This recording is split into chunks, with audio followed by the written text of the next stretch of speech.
Hello दोस्तों। आज हम मेंसुरेशन का एक सेशन स्टार्ट करते हैं जो आपका यूपी स्पेशल पे बेस्ड है। मेंसुरेशन में हम जो पढ़ेंगे वो 2D पे भी कुछ क्वेश्चन करेंगे, कुछ क्वेश्चन 3D पे करेंगे। ये आपका जो क्वेश्चन होगा वो यूपी टेट का कुछ प्रीवियस ईयर क्वेश्चन है, कुछ प्रीवियस ईयर से हटके क्वेश्चन जो आपके पेपर में आ सकते हैं। ज़्यादातर आपके पेपर में इम्पॉर्टेंट जो क्वेश्चन हैं उनको हमने आज लिया है यहाँ पर, और हम लोग कुछ ऐसी नई नई चीज़ें सीखेंगे जिसमें आपको पेपर में कोई भी चीज़ करने में कोई प्रॉब्लम नहीं होगी। चलते हैं हम लोग पहले क्वेश्चन को। पहला क्वेश्चन आपका बताया गया है, किसी त्रिभुज की भुजाओं की लंबाई 5 सेंटीमीटर, 12 सेंटीमीटर और 13 सेंटीमीटर है, तो इसका एरिया बताइए। देखिए, इस सवाल को लगाने के दो तरीके हैं।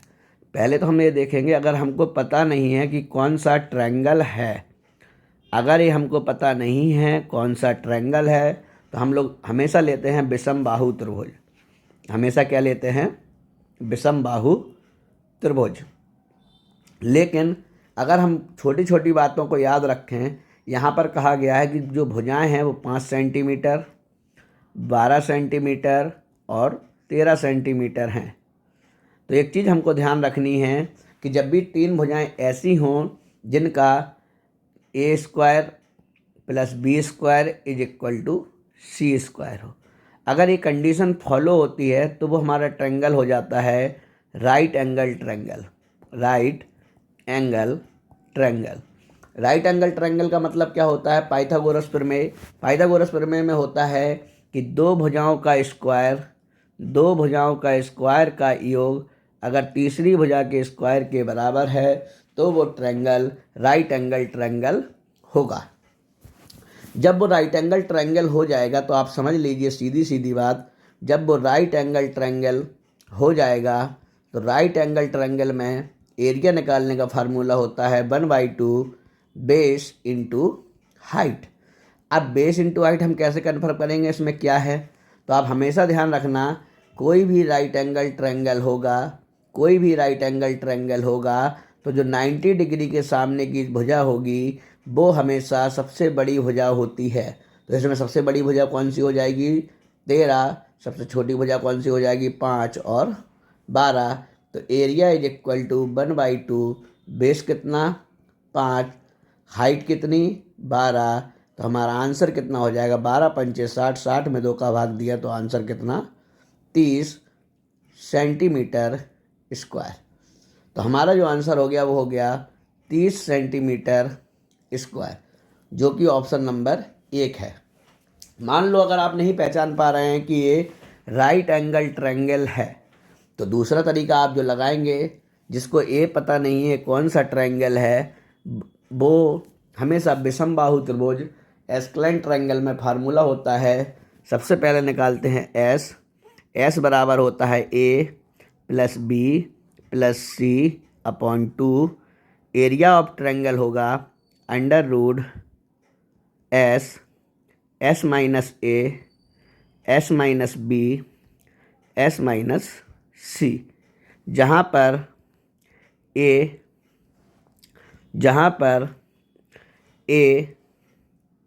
बी सी ट्रायंगल की साइड हैं। तो ध्यान रखना, अगर ये आप नहीं समझ पाते हैं कि ये राइट एंगल ट्रायंगल है, तब आपसे एरिया पूछा गया है, तो आप इस फार्मूले का यूज करके आंसर दे सकते हैं। बस समय ज़्यादा लगेगा, आंसर इससे भी 30 आएगा, आंसर उससे भी 30 आएगा। एक चीज़ हम देखते हैं यहाँ पर कि राइट एंगल ट्रायंगल की कुछ इंपॉर्टेंट डिजिट हैं, वो कौन कौन सी हैं, जैसे कि ये देखते हैं हम लोग। यहाँ पर ये जो लिखी हुई हैं वो राइट एंगल ट्रायंगल की डिजिट हैं। अगर हम लोग इनको याद रखें तो हमें एरिया निकालने में ज़्यादा दिक्कत नहीं होगी। 3 4 5, 5 12 13, 6 8 10, 7 24 25, 8 15 17, 9 12 15। अब हमसे यही तो पूछा गया था, 5 12 13। देखो, 5 का स्क्वायर प्लस 12 का स्क्वायर इज इक्वल टू 13 का स्क्वायर, ये होना चाहिए। तो 5 का स्क्वायर 25, 12 का स्क्वायर 144, 13 का स्क्वायर 169। तो ये कितना हो गया 169 इज इक्वल टू 169, यही हमारा आंसर हो गया। इसमें कोई समस्या, तो इसमें आपको कोई समस्या नहीं होगी। चलते हैं हम लोग अगले क्वेश्चन की ओर। अगला क्वेश्चन है आपका इक्विलेटरल ट्रायंगल से। एक बात ध्यान रखना कि जो ये ट्रायंगल की बात है, इससे काफ़ी ज़्यादा क्वेश्चन आपके आते हैं। ये कौन सा ट्रायंगल है? समबाहु त्रिभुज। समबाहु त्रिभुज को इक्विलेटरल ट्रायंगल बोलते हैं। और इक्विलेटरल ट्रायंगल की कंडीशन होती है कि तीनों भुजाएं बराबर होती हैं। और तीनों भुजाएं अगर आपकी बराबर होती हैं तो एक बात ध्यान रखना, तो इसका पेरीमीटर हो जाता है 3a, इसका एरिया हो जाता है √3/4 a स्क्वायर, इसकी हाइट हो जाती है √3/2 a। इतनी बातें हमको ध्यान रखनी है इस ट्रायंगल से। इससे ज़्यादा आपसे कुछ नहीं पूछेगा। और एक क्वेश्चन और पूछेगा जो हमने इसी प्रैक्टिस में डाला गया है। तो यहाँ पर क्या बताया गया है? उसकी हाइट कितनी बताई गई है? 15 सेंटीमीटर। तो आपसे कहा गया एरिया, कोई समस्या नहीं। हाइट क्या होती है? हाइट इज इक्वल टू होता है √3/2 a इज इक्वल टू 15। तो a इज इक्वल टू कितना आ जाएगा? a इज इक्वल टू आ जाएगा 15 अपॉन √3 इंटू 2। तो हमारा a इज इक्वल टू आ गया 30√3। अब हमसे पूछा क्या गया है? एरिया क्या होता है? √3/4 a स्क्वायर।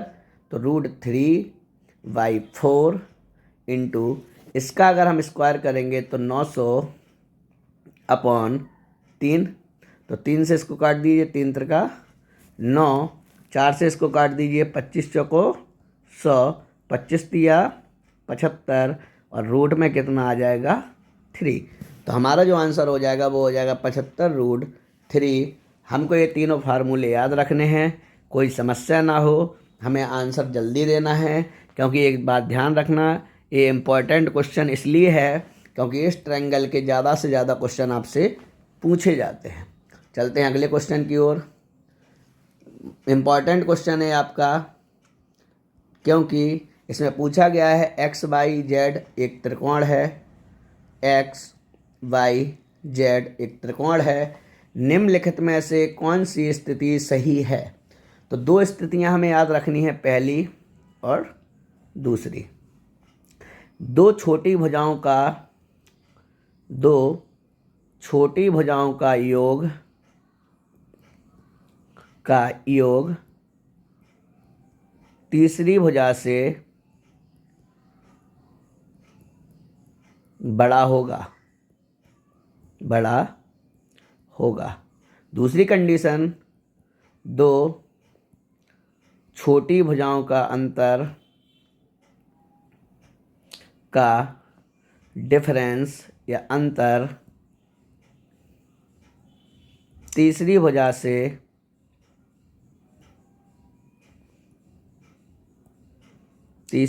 से छोटा होगा। बात समझ में आ गई? अब यहाँ पर दो भुजाएं हैं। यहाँ पर दिया गया है आपको कि एक जो ट्रायंगल है वो XYZ है, XYZ। तो कौन सी स्थिति सही होगी? तो XY माइनस YZ। तो दो छोटी भुजाओं का अंतर तीसरी भुजा से छोटा होगा, मतलब ये क्वेश्चन नहीं होगा।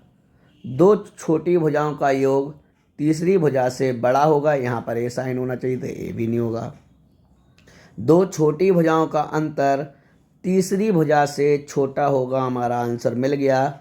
और दो बड़ी भुजाओं का योग तीसरी भुजा से बड़ा होगा, दो छोटी भुजाओं का योग तीसरी भुजा से बड़ा होगा, ये भी हमारा आंसर नहीं होगा, क्योंकि ये कह रहा है दो छोटी भुजाओं का योग तीसरी भुजा से छोटा है।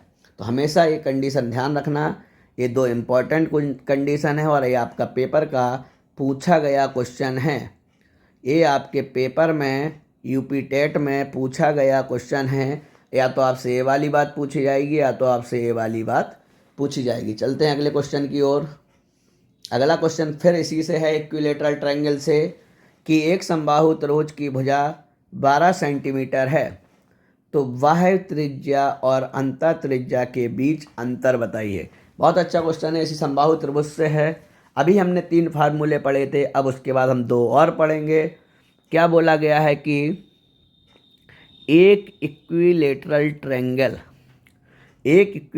ट्रायंगल बाह्य त्रिज्या और अंतः त्रिज्या, तो अगर अंतः त्रिज्या की बात कर रहा है तो अंदर सर्कल है, और बाह्य त्रिज्या की अगर वो बात कर रहा है तो सर्कल कहाँ पर है, बाहर है। अगर वो बाह्य त्रिज्या की बात कर रहा है तो सर्कल कहाँ पर है, बाहर है। तो इतनी बात हमें समझनी है कि अगर बाह्य त्रिज्या की बात करी जाए तो हमने कह दिया कि बाह्य त्रिज्या है आपकी कैपिटल आर, और स्मॉल त्रिज्या की अगर हम बात करें तो हमने कह दिया स्मॉल त्रिज्या है स्मॉल आर। तो एक बात ध्यान रखना आप लोग कि 2 रेडियस होंगी, एक तो इन सर्कल की रेडियस होगी, एक सरकम सर्कल की रेडियस होगी। तो इन सर्कल की जो रेडियस होती है वो साइड अपॉन साइड किसको मान लेंगे, इसको। भुजा कितनी है, ए, तो साइड अपॉन 2√3, और सरकम रेडियस हो जाएगी ए अपॉन √3। तो ये 2 फार्मूले और आप लोग याद कर लेना, जिससे हमें पूरी तरीके से हमारा इक्विलेटरल ट्रायंगल तैयार हो जाए। पेपर में कोई भी क्वेश्चन आए, आपको कोई समस्या नहीं होनी चाहिए, हमें आंसर देना है उस क्वेश्चन का, इससे ज़्यादा आपसे नहीं पूछा जाएगा। तो हमसे पूछा गया है बाह्य त्रिज्या और अंतः त्रिज्या के बीच डिफरेंस, जो हमें अंतर बताना है। इसमें साइड कितनी दी है, 12 सेंटीमीटर। बता दीजिए, आपसे पूछा गया है capital R minus small R, तो कैपिटल आर कितना हो जाएगा, ए अपॉन √3। तो ए कितना है, 12 अपॉन √3 माइनस 12 अपॉन 2√3। 2 से इसको काट दीजिए 6, तो ये कितना आ जाएगा, √3। 12 में से 6 गया 6, तो 6 अपॉन √3। √3 का दोनों में गुणा कर दीजिए, √3 का ऊपर √3 का नीचे, तो ऊपर हो गया 6√3 अपॉन √3 का √3 में गुणा कर दिया, तो 3 से 6 काटो 2, तो आंसर हो गया 2√3। यही हमारा आंसर हो गया 2√3। ये दोनों फार्मूले आप लोग याद कर लेना, बहुत सही हैं आपके लिए। और इसके पहले हमने जो आपको 3 फार्मूले और बताए हैं, इनको भी याद कर लेना। पेपर के अकॉर्डिंग ही ये बात हो रही है। और चलते हैं अगले क्वेश्चन की ओर। अगला क्वेश्चन है आपका इक्विलेटरल ट्रायंगल से। क्या कहा गया कि एक समबाहु त्रिभुज की परिधि if the perimeter and equilateral triangle is 72। तो अभी हमने बताया था कि परिधि का मतलब क्या होगा, पेरीमीटर। पेरीमीटर को क्या बोलते हैं, परिमाप। तो पेरीमीटर पी से डिफाइन किया जाता है, पी बराबर होगा 3a, और जबकि परिधि कितनी दी है, 72, तो 3a is equal to 72, a is equal to 24। A का मान कितना हो गया, 24। तो इसका एरिया पूछा गया है, और आपको एरिया इज इक्वल टू हमने बताया था √3/4 ए स्क्वायर, तो √3 अपॉन 4 इंटू ए का मान कितना, 24 इंटू 24। 4 से इसको काट दीजिए 6 टाइम्स, 6 का इसमें मल्टीप्लाई करेंगे, 6 चौको 24, 2 6 दूनी 12, 2 14, 144 √3। यही हमारा आंसर हो जाएगा 144 √3 सेंटीमीटर स्क्वायर। तो ये फार्मूला हमें याद रखना चाहिए, perimeter is equal to 3a, area is equal to √3/4 A square. हमें नहीं लगता कि इसमें अब कोई समस्या आने वाली है इक्विलेटरल ट्रायंगल में। चलते हैं अगले क्वेश्चन की ओर। अब बात की जा रही है स्क्वायर की। स्क्वायर थोड़ी देर के लिए हम लोग समझ लें कि स्क्वायर होता क्या है। स्क्वायर जो होगा उसकी चारों भुजाएं कैसी होंगी, समान होंगी। स्क्वायर जो होगा उसकी चारों भुजाएं समान होंगी, और प्रत्येक एंगल भी समान होगा, कितने डिग्री का, 90 डिग्री का। क्लियर। और इसके जो दोनों ट्रायंगल विकर्ण बनेंगे, जो दोनों विकर्ण बनेंगे वो भी बराबर होंगे। तो इसका परिमाप हो जाएगा 4a, एरिया हो जाएगा साइड स्क्वायर, विकर्ण हो जाएगा, डायगोनल हो जाएगा √2a, और इसमें आप लोग ध्यान रखना कि 4 समकोण त्रिभुज होते हैं और इनके चारों कोणों का योग 360 डिग्री होता है। चारों कोणों का योग कितना होता है? 360 डिग्री होता है। 90 90 90 गुणा 4, 90 90 डिग्री के कितने एंगल? 4 एंगल। दो वर्गों का परिमाप 40 सेंटीमीटर और 32 सेंटीमीटर है। तो पहले का परिमाप 2 है, दूसरे का परिमाप इज इक्वल टू क्या होगा? 4a अभी पढ़ा है। 4a बराबर कितना? 40। 4a बराबर कितना? ये पहले का है और ये दूसरे का है। कितना? 32। तो 4 से इसको काट दीजिए, कितना? 10। तो पहले की भुजा कितनी? 10 और दूसरे की भुजा कितनी आ जाएगी? 8। अगर पहले की भुजा 10 है तो एरिया कितना हो जाएगा? जो कि आपका साइड स्क्वायर है तो 100, और इसका एरिया कितना हो जाएगा? 64। अब क्या बोला है? तीसरे वर्ग का परिमाप हमें बताना है। तीसरे वर्ग का परिमाप हमें बताना है। तीसरे वर्ग का परिमाप जिसका क्षेत्रफल इन दोनों के वर्गों के क्षेत्रफल के अंतर के बराबर है। इन दोनों के वर्गों के क्षेत्रफल यानी इन दोनों के जो स्क्वायर हैं उनके एरिया हम निकाल ही चुके हैं। इनके अंतर कितना है? इनमें कितना दिख रहा है? 36 का। तो इनका जो अंतर है वो 36 का बराबर है, जिसका क्षेत्रफल इन दोनों वर्गों के क्षेत्रफल के अंतर के बराबर है। तो 36 जो आया है वो डिफरेंस है, लेकिन वो कह रहा है जो तीसरा वाला स्क्वायर है उसका एरिया है। तीसरे वाला वर्ग का ये क्या है? एरिया है। अगर ये तीसरे वाले वर्ग का एरिया है तो तीसरे वाले वर्ग की भुजा कितनी हो जाएगी? 6, क्योंकि एरिया इज इक्वल टू क्या होता है? भुजा स्क्वायर। अगर साइड 6 हो जाएगी तो हमसे परिमाप पूछा गया है, तो परिमाप कितना हो जाएगा? 4 × 6 इज इक्वल टू 24। हमारा आंसर आ गया 24। अच्छा क्वेश्चन था। ऐसे क्वेश्चन भी पूछे जा सकते हैं, थोड़े से लेंथी। आप लोगों को समझ में ना आए जो बात, वो आप कमेंट बॉक्स में ज़रूर पूछ सकते हैं, और एक अंत में नंबर दिया है उसमें आप पूछ सकते हैं, कोई समस्या नहीं है।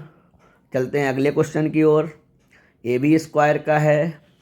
कह रहा है कि एक वर्ग का विकर्ण 12 सेंटीमीटर है, इसके भुजा की लंबाई कितनी होगी? तो वही बात वर्ग की बात है। वर्ग का एक विकर्ण है, विकर्ण होता है a√2। a√2 is equal to 12। a is equal to 12 upon √2। अब ऐसा तो कहीं आपको आंसर दिख नहीं रहा है। अगर आपको ऐसा आंसर नहीं दिख रहा है तो नीचे जो रूट में नंबर लिखा होता है इसका कर देते हैं हम लोग परिमेयकरण। परिमेयकरण करते हैं तो उसी नंबर का ऊपर गुणा करते हैं, उसी नंबर का नीचे गुणा करते हैं, तो ऊपर हो जाएगा 12√2 अपॉन √2 कितना? 2। तो 2 से इसको काट दीजिए, 6√2 हमारा क्या हो गया? आंसर। हमारा आंसर हो गया 6√2। अच्छा क्वेश्चन है, बहुत जल्दी आपका ये लग जाएगा। चलते हैं अगले क्वेश्चन की ओर। ये भी क्वेश्चन आपके पेपर में बहुत पूछा जाता है। UP TET, super TET, C TET, कहीं पर भी देखें हम तो ये देखते हैं यूपी SSSC का मोस्ट वांटेड क्वेश्चन है, बहुत ज़्यादा पूछा जाने वाला क्वेश्चन है यूपी SSSC का। कह रहा है कि किसी वर्ग की भुजा को 10% बढ़ा दिया जाए तो उसके क्षेत्रफल में कितने % की वृद्धि होगी? कोई वर्ग है, कोई भी स्क्वायर है ए, अगर वो वर्ग का एरिया देखे तो क्या होता है? a × a, यही तो होता है। अब कह रहा है कि प्रत्येक भुजा को कितने % बढ़ा दिया गया? आपसे कहा गया 10% बढ़ा दिया गया। अगर प्रत्येक भुजा को 10% बढ़ा दिया गया तो उसका क्षेत्रफल कितने % बढ़ जाएगा? तो कोई भी वैल्यू अपने आप में 100% होती है। तो मान लेते हैं एरिया अपने आप में 100%, उसकी पहली भुजा को 10% बढ़ाया गया तो 110, और 110 का 10% कितना हो जाएगा? 11। तो 121%। जो चीज़ पहले 100 थी वो अब कितनी हो गई, 121 हो गई। तो ओवरऑल कितना बढ़ गया, 21। तो हमारा आंसर कितना हो गया, 21। पूछी गई है कितने प्रतिशत की वृद्धि होगी, ना कि कितना प्रतिशत हो जाएगा। अगर ये पूछा जाता कितना प्रतिशत हो जाएगा तो हमारा आंसर सी होता। हमसे पूछी गई कितनी वृद्धि होगी तो हमारा आंसर 21 होगा। ये क्वेश्चन ध्यान रखना, इसको करने का तरीका ध्यान रखना। कहो तो हम इसका एक और फार्मूला बता दें, plus minus A plus minus B plus minus A B upon 100। ये भी आप कर सकते हैं, ठीक है। चलते हैं अगले क्वेश्चन की ओर। सेम क्वेश्चन है, बस वो स्क्वायर में पूछा गया था, ये आपका रेक्टेंगल में पूछा गया है। एक आयत की लंबाई में 20% की कमी, लंबाई में कितने परसेंट की कमी, 20% की, तथा चौड़ाई में कितने परसेंट की कमी, 40% की। तो आयत के क्षेत्रफल में कितने प्रतिशत की कमी होगी। तो सबसे पहले हम देख लेते हैं आयत। अगर हम आयत की बात करें तो आयत में 4 भुजाएं होती हैं। अगर 4 भुजाएं होंगी तो 4 कोण होंगे, और इसके जो कोण होंगे उनका एंगल होता है 90 डिग्री। तो कहने का मतलब चारों कोणों का योग 360 डिग्री इसका भी होता है। अब इसमें 2 भुजाएं होती हैं, एक तो लंबाई एक चौड़ाई। आमने सामने की भुजाएं बराबर होती हैं, तो लंबाई लंबाई के बराबर, चौड़ाई चौड़ाई के बराबर। तो जब लंबाई चौड़ाई अलग अलग है तो पेरीमीटर भी अलग होगा, 2l+b होगा। अगर पेरीमीटर 2l+b है तो एरिया हो जाएगा l इंटू बी। अगर एरिया l इंटू बी है तो इसका डायगोनल हो जाएगा d under root plus B square. जिसको नहीं समझ में आया फिर से देख लें, लिखा हुआ under root l² plus b²। अब आते हैं सवाल पे। उसने कहा लंबाई को 20% कम कर दिया, चौड़ाई को 40% कम कर दिया, तो आयत के क्षेत्रफल में कितने प्रतिशत की कमी होगी। तो हमने कहा कोई भी चीज़ अपने आप में 100% होती है। आपने कहा सर लंबाई को 20% कम कर दिया, तो आपने कहा 100 की चीज़ कितने की हो गई, 80 की। आपने कहा चौड़ाई को 40% कम कर दिया, तो 80 का 40%, 80 का 40% कितना होगा, 32। तो अगर इसको हम 32 और कम कर दें तो कितना हो जाएगा, 48%। तो जो चीज़ पहले 100 थी अब वो कितनी हो गई, 48। जो चीज़ पहले 100 थी वो अब कितनी हो गई, वो अब हो गई 48। तो कितने परसेंट की कमी आ गई, 52% की कमी आ गई। यही हमारा आंसर हो जाएगा, 52% की कमी। देखो पहला आंसर आपको 48 दिया, जैसे ही आप 48 लिखोगे ऑप्शन भी नजर जाएगी, तुरंत टिक कर सकते हो। इस बात से हमें बच के रहना है कि कभी भी गलती नहीं करनी है। अगर पेपर में गलती होती है तो आपको उसका 1 नंबर माइनस के तौर पे आपको भुगतना पड़ेगा। जो आपसे कह रहे हैं बिल्कुल आराम से, इत्मीनान से, टाइम बहुत होता है, टाइम की कोई कमी नहीं है यूपी टेट के एग्ज़ामों में। तो आपको 100 से 48 हो गया तो कितने परसेंट की कमी आ गई, 52% की कमी हो गई। चलते हैं अगले क्वेश्चन की ओर। ये क्वेश्चन बहुत ज़्यादा पूछा जाता है यूपी SSSC में, तो इसको भी हमने यहाँ पर डाल दिया, क्योंकि एक बार हम देख रहे थे ये शायद बीएड या बीटीसी का पेपर था, उसमें ये क्वेश्चन पूछा गया था। बीएड या बीटीसी के क्वेश्चन को हम लोग जनरली देखते हैं कि यूपी टेट में डाल दिया जाता है। एक आयताकार बगीचा जिसकी लंबाई चौड़ाई 100 मीटर और 80 मीटर का है, इसके बाहर उसके साथ बना एक रास्ता भी है। उस रास्ते की चौड़ाई 10 मीटर है, तदनुसार उस रास्ते का क्षेत्रफल कितना होगा। एक बात ध्यान रखना कि 2 तरीके के क्वेश्चन पूछे जाते हैं। एक आयत है, एक इसके बाहर से दूसरा रोड गया है, यानी रास्ता बनेगा जो। तो एक बात ध्यान रखना कि अंदर एक पार्क है, एक बगीचा है, उसके बाहर से उसके साथ बना एक रास्ता भी है, तो ये कितना हो गया 100, ये कितना हो गया 80। जो रास्ता है वो कुछ इस तरीके का है, ये रास्ता है आपका। अगर ये रास्ता है आपका तो एक चीज़ देखिए, इस रास्ते का ही आपसे क्या पूछा गया है, उस रास्ते का क्षेत्रफल कितना होगा। एक तो ये क्वेश्चन हो गया। एक क्वेश्चन और पूछा जाता है। एक क्वेश्चन कैसा पूछा जाता है वो भी देख लीजिए।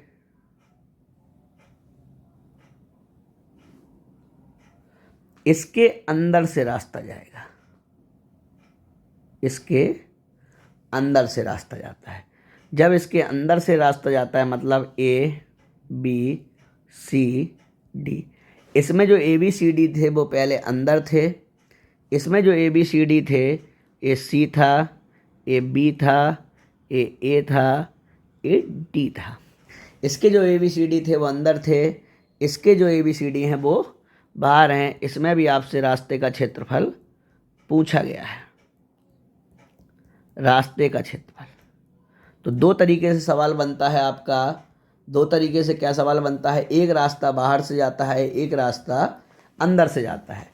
जब रास्ता बाहर से जाएगा तो नॉर्मल से एक फार्मूला याद कर लीजिए, रास्ते का क्षेत्रफल, area of path, two L plus B, two L plus B, two L plus B plus 4x plus 4x into X.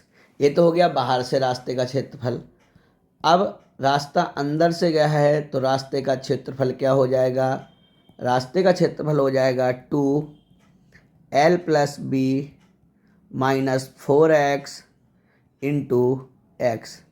अब आप लोग सोच रहे होंगे कि ये जो x है वो क्या है, तो एक बात समझ लीजिए, जो x है वो इस रास्ते की चौड़ाई है, जो कितनी दी गई है 10। इस रास्ते की चौड़ाई है जो हमें कितनी दी गई है 10, जो हमें 10 दी गई है। तो ध्यान रखना कि लंबाई चौड़ाई कितनी दी गई है 80 और 100, तो यहाँ पर रख देते हैं 2। 80 प्लस 100 कितना हो जाएगा 180, प्लस x का मान कितना दिया है, जो रास्ते की चौड़ाई होगी वही x का मान होगा 40 इंटू एक्स। तो 180 दूनी 360, 360 में 40 जोड़ोगे तो 400, तो 400 गुणा x का मान कितना था, x का मान था 10, तो 400 गुणा 10 बराबर 4000। 400 गुणा 10 बराबर 4000 मीटर स्क्वायर।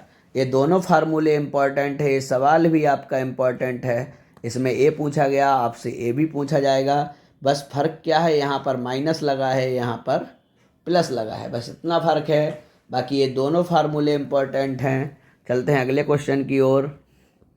अगले क्वेश्चन पे बात की जा रही है, एक अर्धवृत्ताकार धनुष का परिमाप 72 सेंटीमीटर है, तो उस धनुष का व्यास बताइए। तो एक बात ध्यान रखना, अगर अर्धवृत्ताकार की बात कर रहा है, अगर अर्धवृत्ताकार की बात कर रहा है तो हमें एक चीज़ ध्यान रखनी है कि अर्धवृत्ताकार में जो अर्धवृत्ताकार होगा उसमें अर्धवृत्ताकार अलग से बना लेते हैं, इसमें नहीं बन रहा है, कोई बात नहीं। अर्धवृत्ताकार में 2 रेडियस होंगी R। अगर किसी सर्किल का आधा कर दिया जाए वही क्या बन जाता है, अर्धवृत्ताकार, वही बन जाता है अर्धवृत्ताकार। इसमें 2 रेडियस ए होती है, 1 रेडियस ए होती है। जो सर्किल में पूरा 2 पाई R होता है वही इसमें चल के पाई R बन जाता है। तो इतनी बात हमको ध्यान रखनी है, इतनी बात हमको ध्यान रखनी है। इसमें और ऐसा कुछ नहीं है कि जो याद रखना ज़रूरी है, बस इसी बात को आप लोग याद रखेंगे तो इससे आपको कोई भी समस्या नहीं होगी। क्लियर। अब अगर हमने कहा कि परिमाप इसका 2 पाई R होता है, पूरे सर्किल का कितना होता है परिमाप 2 पाई R, लेकिन सर आधे सर्किल का परिमाप तो 2 पाई R डिवाइड बाई हाफ, तो पाई R होना चाहिए। लेकिन ऐसा नहीं होता, इसीलिए ये सवाल इम्पोर्टेंट बन जाता है, क्योंकि ये नहीं होता है कि परिमाप पाई आर हो, क्योंकि आपने अगर पाई आर की बात की है तो इस सर्किल को आधा ही तो लिया है, यही तो पाई आर है। लेकिन आपने इस बात को यहाँ कहाँ लिया है कि जो 2 आर हैं वो भी तो ऐड होंगी, तो पाई आर प्लस 2 आर। तो इसका परिमाप कितना दिया गया है सर? इसका परिमाप दिया गया है, इसका परिमाप दिया गया है कितना? 72। 72 इज इक्वल टू हो जाएगा, आर कॉमन ले लीजिए, पाई प्लस 2। तो 72 इज इक्वल टू आर, पाई का मान 22/7 प्लस 2, तो 72 इज इक्वल टू आर, 7 दूनी 14, 14 और 22 कितना हो जाएगा?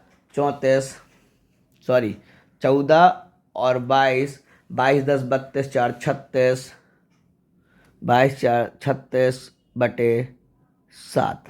अगर 36/7 हो गया तो 36/7 से एक चीज़ ध्यान रखना, 32/7।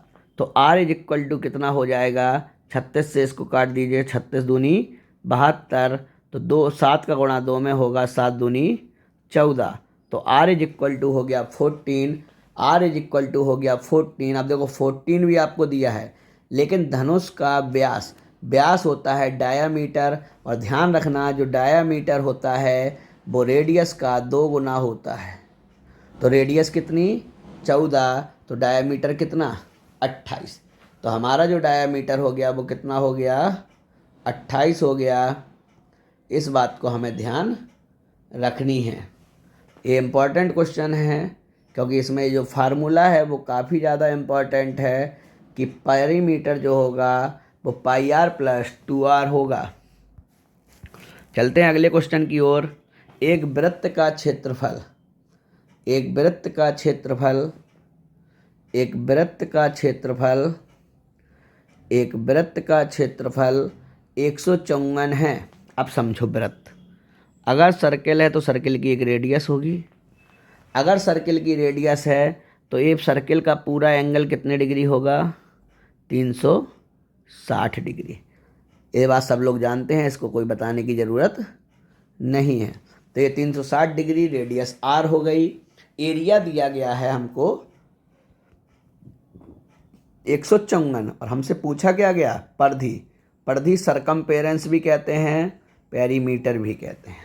जब सर्किल में बात आ जाती है तो सरकमफेरेंस, जब बात आप करते हैं रेक्टेंगल, ट्रायंगल, स्क्वायर, तो पेरीमीटर या परिधि। अब चलते हैं इसमें क्या क्या होता है, इसमें देख लीजिए फार्मूले। जो रेडियस होगी अगर आप उसका डबल करते हैं तो वो बन जाता है डायामीटर। और डायामीटर क्या होता है कि इसमें 2 रेडियस होती हैं, वही आपका डायामीटर होता है। यानी 2 रेडियस को मिला के क्या बनता है? डायामीटर। अगर 2 रेडियस को मिला के डायामीटर बनता है तो एरिया क्या होगा? एरिया होगा पाई आर स्क्वायर। पेरीमीटर या परिधि क्या होगी? 2 पाई आर। अब देखिए हम आपको यहाँ पर एक और चीज़ दिखाना चाहें, शॉर्ट ट्रिक। यहाँ पर हम देखते हैं कि ये जो लिखा हुआ फार्मूला है ये आपको डायरेक्ट याद कर लेंगे तो बेटर रहेगा, जिसमें रेडियस, परिधि और एरिया दिया है। जिसकी रेडियस 7 होगी उसकी परिधि 44 होगी और एरिया 154 होगा। ये डिजिट वो डिजिट हैं जो अक्सर पेपर में पूछी जाती हैं। अगर हमें ये फार्मूले डायरेक्ट याद होंगे तो सवाल लगाने में कोई समस्या नहीं होगी। तो यहाँ पर 7 बराबर 44 बराबर 154। अगर रेडियस 14 है तो पेरीमीटर 88 और एरिया 616। अगर रेडियस 21 है तो पेरीमीटर 132, एरिया 1386। अगर 28 है तो 176, 24 64। अगर 35 तो 220, 38 50। अगर 42 तो 264, 55 44। इतने तो आपको याद ही करने हैं। अगर इसके आगे भी आप याद कर सकते हैं तो आप कर लीजिए। मेरे हिसाब से 49 तक अगर आप लोग याद करते हैं तो आप याद कर सकते हैं। देखो ये कैसे बना है ये भी देख लेना। 7 दूनी 14, 44 दूनी 88 और 154 का गुणा अगर हम 4 से करेंगे तो 616 मिलेगा। मतलब जो चीज़ 2 गुना होगी उसका स्क्वायर से गुणा होगा। ये 3 गुना हो रही है तो ये भी 3 गुना होगी। तो जो यहाँ पर गुणा होगा वो 9 का होगा, क्योंकि 3 का स्क्वायर। तो चलते हैं हम लोग इस पॉइंट में हमें ये बात याद रखनी है 7 44 154। जैसा कि 7 44 154 हम पढ़ते हुए आए हैं, 7 44 154। तो यहाँ पर वही बात है, पर एरिया कितना दिया है 154, तो परिधि कितनी हो जाएगी 44। अगर हमको याद होगी तो हमें निकालना नहीं पड़ेगा, और अगर हमको याद नहीं है तो pi R square is equal to 154 रखिए, आर का मान मिल जाएगा, फिर 2 पाई आर में पुट कर दीजिए, हमारा आंसर आ जाएगा। लेकिन हमें पुट करने की कोई ज़रूरत नहीं है, आप वही टेबल याद करिए, उस टेबल से आपका सवाल ज़रूर लगेगा। चलते हैं अगले क्वेश्चन की ओर, और बहुत ही इम्पॉर्टेंट क्वेश्चन है ये। इसमें लिखा है एक पहिया की त्रिज्या 14 सेंटीमीटर है, 15 चक्रों में पहिया कितनी दूरी तय करेगा। तो एक पहिए की त्रिज्या 14 सेंटीमीटर है, तो एक फार्मूला याद रख लीजिए, number of rounds is equal to total distance upon एक चक्कर में चली गई दूरी, और एक चक्कर में पूरा पहिया घूमेगा और पूरे पहिए की परिधि हो जाएगी 2 पाई आर। यही फार्मूला हमको याद रखना है, number of round is equal to total distance upon 2 pi R. अब देखो फिर वही चीज़ आ गई, यहाँ पर 2 पाई आर है, यहाँ पर आर कितनी है 14। हमें एक लाइन आती 7 44 154। अब ये चीज़ जो डबल हो गई, 7 का डबल कितना 14, ये भी चीज़ डबल हो जाएगी, 44 का डबल 128, और ये कितना हो जाएगा 616। तो अगर यहाँ पर रेडियस कितनी है 14, तो परिधि कितनी हो जाएगी 88। तो number of round is equal to 15, total distance जो हमसे पूछी गई है, और 2 पाई आर की जगह कितना हो जाएगा 88। तो total distance is equal to 15 गुणा 88, तो कितना हो जाएगा 18 पंचे 90, 9 18 पंचे 90, सॉरी 18 नहीं 15, 15 का गुणा 8 में करोगे 15 अट्ठे 120, 15 अट्ठे 120 और 12 132। तो टोटल डिस्टेंस कितनी हो गई 1320। तो हमारा जो आंसर हो गया वो 1300। अगला क्वेश्चन भी आपका शंकु से है, कौन से शंकु की तिरछी ऊंचाई ज्ञात कीजिए, इसकी ऊंचाई 4.8 और व्यास 4 सेंटीमीटर है। तो अगर हम शंकु की बात करें, शंकु एक 3D आकृति है, जैसे आपने देखा होगा बर्थडे में जो टोपी लगाते हैं उसमें कोन की आकृति होती है। तो ये रेडियस हो गई, ये तिरछी ऊंचाई हो गई, ये मेन हाइट हो गई। तो शंकु की तिरछी ऊंचाई ज्ञात कीजिए, जिसकी ऊंचाई 4.8, जिसका आधार का व्यास 2r बराबर 4, तो r बराबर कितना 2। तो इसमें वॉल्यूम होगा आपका 1/3 पाई आर स्क्वायर एच। इसमें आपकी जो तिरछी ऊंचाई होगी under root H square plus R square. इसका जो CSA होगा वो आपका पाई आर एल, और जो TSA होगा वो आपका होगा pi R L plus pi R square. इतने फार्मूले हमको याद रखना है। तो L इज इक्वल टू हमसे पूछा है, तो under root H square plus R square, तो आर तो आपका 2 है, तो 2 का स्क्वायर प्लस 4। अब यहाँ पर 4.8 का स्क्वायर, अगर 4.8 का स्क्वायर याद करना है तो 48 का स्क्वायर आपको याद होना चाहिए। 48 का स्क्वायर कितना होता है आपका 23 और 0.4, और यहाँ पर हो जाएगा दशमलव 23.04, तो ये हो जाएगा 27.04, और लगभग ये आ जाएगा आपका, अगर इसका स्क्वायर निकाला जाए तो अपॉन में 100 कर लीजिए, 2704 आपका हो जाएगा कितने का। अगर हम देखें 50 का होता है 2500, लगभग 52 के समथिंग जाना चाहिए। 52 का अगर एक्यूरेट में देखा जाए तो कितना होता है 2704। तो 2704 52 का होता है, 52 में अपॉन 10 आ जाएगा, ये बाहर आएगा, तो आंसर हो जाएगा 5.2।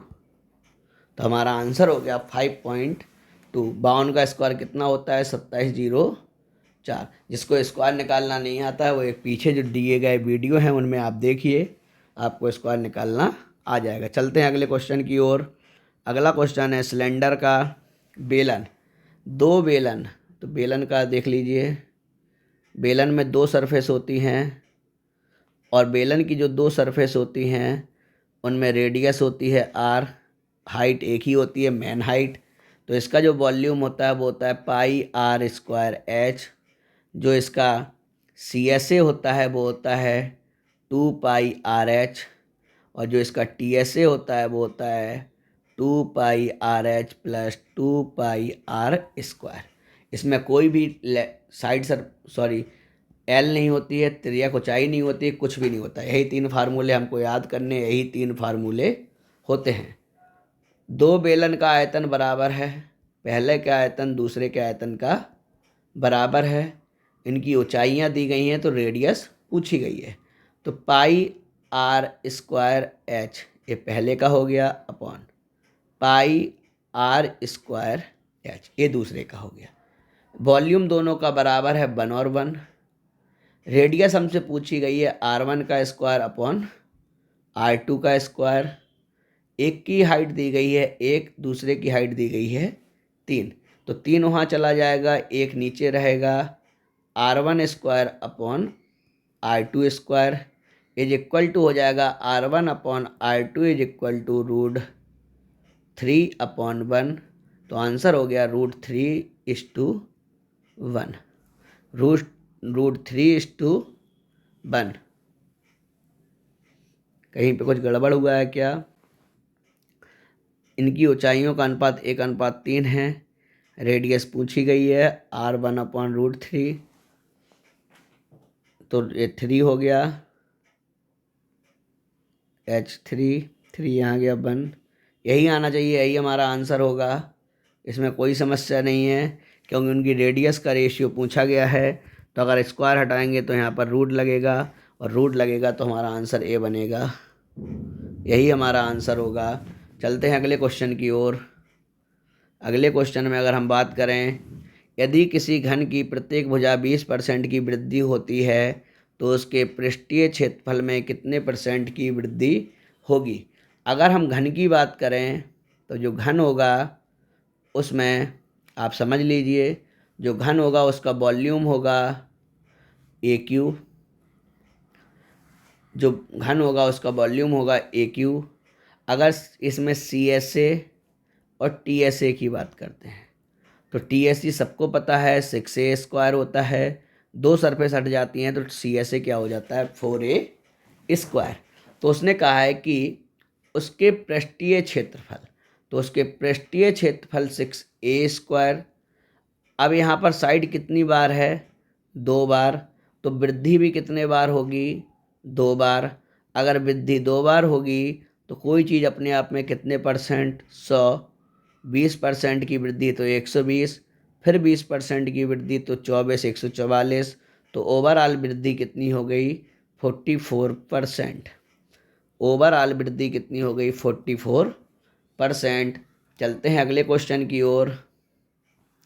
अगले क्वेश्चन में कहा गया है एक कमरे the length of the longest rod 10 metre, 10 metre, 5 metre आयाम वाले एक कमरे में सबसे लंबी रखी जाने वाली छड़। ये ध्यान रखना, ये अक्सर क्वेश्चन पूछा जाता है, लंबी छड़। तो छड़ की लंबाई जो होती है वो ध्यान रखना √L square B square H square. ये कमरे में रखी जाने वाली सबसे लंबी छड़ है, तो इसी को हम लोग बोलते हैं डायगोनल। क्योंकि कमरे में जो भी भुजा होगी वो सबसे लंबी भुजा डायगोनल होगी। तो √L का मान कितना? 100। B का मान कितना? 100। H का मान कितना? 25। तो D इज इक्वल टू हो जाएगा √100, 100, 25, 225। तो D is equal to 15। D is equal to हो गया 15 और यही हमारा आंसर हो गया। चलते हैं अगले क्वेश्चन की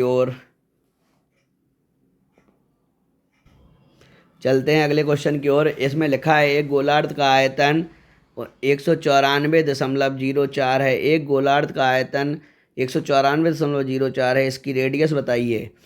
अगर हमसे गोलार्ध की बात किया है तो गोला पूरा होता है, गोलार्ध आधा होता है, जब अभी हम बात किए थे। जो आपका गोलार्ध होगा वो आप ध्यान रखना, जो भी आपका गोलार्ध होगा उसमें रेडियस होगी r। अगर उसका वॉल्यूम पूछा जाए तो 2/3 pi R cube, 2/3 pi R cube, 2/3 pi R cube. इसमें जो सी एस ए होगा, जो हमने आपको गोले में बता दिया था, इसमें होगा 2πr³ और जो टी एस ए होगा वो आपका होगा 4/r³।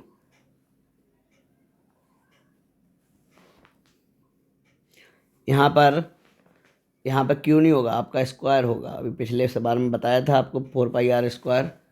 तो ये बात ध्यान रखना, कभी कभी गलती हो जाती है। यहाँ पर r² होगा। तो टी एस ए कितना होगा आपका 4πr², सी एस ए कितना होगा 2πr², वॉल्यूम होगा 2/3πr³। तो यहाँ पर गोलार्ध का आयतन दिया है 194.04 2/3πr³। तो 2/3 पाई का मान हो गया 22/7, r³ का मान पूछा है और 194.04 दिया गया। अगर 11 से काटें, 11 दूनी 22, 11 से कटेगा 11 एकम 11, 8, 11 सस्ते 77, 7, 11 छके 66, 4 और 11 चौको 44। 2 से काटिए, 2 8 16, 2 8 16, 2 दूनी 4, फिर 2 से काटिए, 2 चौको 8, 2 चौको 8, 2 एकम 2। तो r³ इज इक्वल टू हो जाएगा 441 इंटू 7 या 21। तो r इज इक्वल टू हो जाएगा 21 का स्क्वायर इंटू 21, तो 21। तो r इज इक्वल टू हो जाएगा आपका 21 और यही हमसे पूछा गया रेडियस। तो रेडियस कितनी हो जाएगी 21। चलते हैं अगले क्वेश्चन की ओर। अगला क्वेश्चन आपका सिलेंडर से है। एक बेलन की त्रिज्या और ऊंचाई 5:7 के अनुपात में है। इसका आयतन 4400 है। इसकी त्रिज्या बताइए। तो बेलन का भी हमने पढ़ा था volume. Volume is equal to होगा πr²h। तो वॉल्यूम कितना दिया है 4400, पाई का मान कितना होता है 22/7, आर दी है 5 रेशियो और एच दी है 7 रेशियो। तो 5 रेशियो अगर दी है तो 5x इन और कितना हो जाएगा 7x। 5x का स्क्वायर करेंगे तो 25x² इंटू 7x। तो 7 से 7 कैंसिल, 22 दूनी 44, 25 चौको 100 और यहाँ पर 4 दूनी 8। x² इंटू एक्स हो जाएगा आपका x³। तो x इज इक्वल टू कितना हो जाएगा 2। तो x इज इक्वल टू कितना हो जाएगा 2 और x का मान 2 आ गया। हमसे पूछी क्या है रेडियस, और रेडियस कितनी है 5x। तो रेडियस हो जाएगी 10 और ऊंचाई हो जाएगी 14। तो रेडियस हमसे पूछी गई है, तो 10 सेंटीमीटर हमारा आंसर हो जाएगा। चलते हैं अगले क्वेश्चन की ओर, जहाँ पर कहा गया है एक घन का आयतन कितना होगा जिसका विकर्ण 4√3 है। तो एक घन है, अभी आपको बताए थे घन का जो वॉल्यूम होगा वो AQ होगा, लेकिन इसका जो डायगोनल होगा विकर्ण वो भुजा √3 होता है। स्क्वायर में क्या होता था A√2, इसमें होता है A√3। तो A√3 इज इक्वल टू 4√3। तो √3 से √3 कैंसिल, तो A इज इक्वल टू 4 और इसका क्या पूछा गया है वॉल्यूम। वॉल्यूम होता है भुजा क्यू, तो 4 का क्यूब कितना हो जाएगा 64। यही हमारा आंसर हो जाएगा 4 का क्यूब। चलते हैं अगले क्वेश्चन की ओर। अगला क्वेश्चन में है एक लेड का सिलेंडर जो 24 मीटर ऊंचा, जिसकी रेडियस 4 सेंटीमीटर है, से कितने गोलाकार गेंदें बनाई जा सकती हैं। प्रत्येक गेंद का व्यास 2 सेंटीमीटर होना चाहिए। तो कोई भी 3D है और उसको दूसरे 3D में कन्वर्ट कर रहे हैं, तो जो उसमें बराबर होगा वो वॉल्यूम होगा। तो सिलेंडर का वॉल्यूम होता है πr²h। कह रहा है इसको पिघलाकर गोलाकार गेंदें बनानी हैं, और ऐसी कितनी गोलाकार गेंदें बनेंगी 4/3 πr³। 4/3 πr³ cube. कितनी गोलाकार गेंदें बनेंगी जिनका व्यास कितना होना चाहिए? 2 सेंटीमीटर। अगर व्यास 2 सेंटीमीटर है तो रेडियस कितनी होगी? 1। और सिलेंडर की रेडियस कितनी दी है? सिलेंडर की रेडियस दी है r बराबर 4। हाइट कितनी दी है? 24। तो यहाँ पर रख दीजिए, पाई से पाई कट जाएगा। r का मान 4 गुणा 4, हाइट का मान 24, n इज 4/√3। r का मान तो 1 ही है, तो 4 से 4 कट जाएगा। 24 चौको 96। अगर 24 चौको 96 हो रहा है और 3 यहाँ पर आएगा गुणा का, तो n इज इक्वल टू हो जाएगा 6 तिया 18, हासिल 1, 9 तिया 27, 1 28। तो n का जो मान हो जाएगा वो 288 हो जाएगा। यही हमारा आंसर हो जाएगा, n इज इक्वल टू 288। यहाँ पर हम ये चीज़ पढ़ ही चुके हैं, राइट एंगल ट्रायंगल की डिजिट, ये चीज़ हम पढ़ ही चुके हैं।